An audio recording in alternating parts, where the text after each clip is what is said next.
Salam, hər vaxtınız xeyir olsun Çinarə. Bəli, elə sizin də vurğuladığınız kimi qonşu ölkə Ermənistanda Hong Kong adlı virus infeksiyasına yoluxanların sayında artım müşahidə olunur. Ən son ölkədə 2023-cü ildə bu virus infeksiyasına yoluxma halı qeydə alınır və indiki məqamda elə ölkənin Səhiyyə Nazirliyi də bununla bağlı əhaliyə çağırış ünvanlanıb və bir qədər yəni bu anda sual yaranır ki, indiki məqamda hər hansı qonşu ölkələr hər hansı bir təhlükə altında hesab oluna bilərmi və eyni zamanda bu virus infeksiyasının əsas simptomları nələrdir və bilirik ki, elə ölkəmizdə də son dövrlərdə payız mövsümü ilə əlaqədar olaraq virusa yoluxmaların sayında artım müşahidə olunur. Hər hansı bir əlaqə varmı? Daha təfərrüatlı informasiyanı ilə qonağın Səhiyyə Nazirliyinin mütəxəssis eksperti Zakir Quliyevdən alacağıq. Xoş gördük Zakir bəy. Buyurun təfərrüatları sizdən eşidək. Sizin də vurğuladığınız kimi Hong Kong virusu Ermənistanda aşkarlanması istər-istəməz də bizdə bu sualı doğurur ki, bizim ölkəmizdə bunun görülmə ehtimalı varmı? Ümumiyyətlə, Hong Kong virusu influenza, yəni qrip virusunun A tipinə məxsus H3N2 virusudur. İlk dəfə Hong Kongda aşkarlandığına görə bu virusun adı və Hong Kong virusu olaraq hal-hazırda tibbdə keçir. Bu virusun dediyimiz kimi daha çox hava damcı yolu ilə keçmə ehtimalı var. Bu keçən virusdur və bunu da nəzərə alarsa, hava damcı virusu yolu ilə keçən virusların bir yerdən başqa bir keçmə ehtimalı çox-çox yüksəkdir.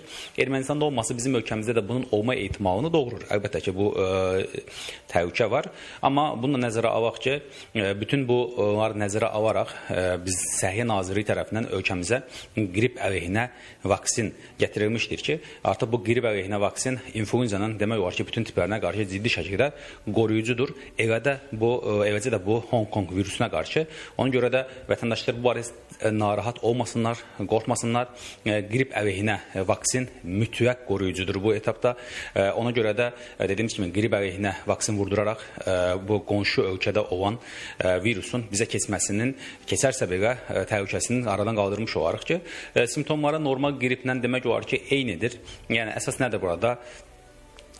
Temperaturun yüksək olması, bədən ağrıları, yuxarı nəfəs yolu simptomları, yəni askırma, öksürmə, burun axıntısı, gözlərdə bəzən yanma kimi şikayətlər ola bilər. Burada dediyimiz kimi əsas nədir? Qoruyuculuq çox önəmlidir burada, qorunma çox önəmlidir.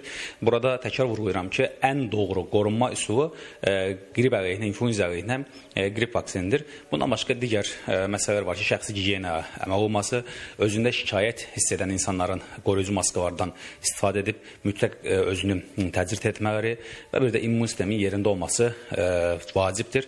Ölkəmizdə hal-hazırda bu virus aşkarlanmayıbdır bugünkü statistikaya uyğun olaraq, amma olmama ehtimalı dediyimiz kimi var, ölkəmizə gəlmə ehtimalı var. Bunu da nəzərə alaraq qrip əleyhinə vaksin vuraraq bu təhlükəni də aradan qaldırmış olaraq.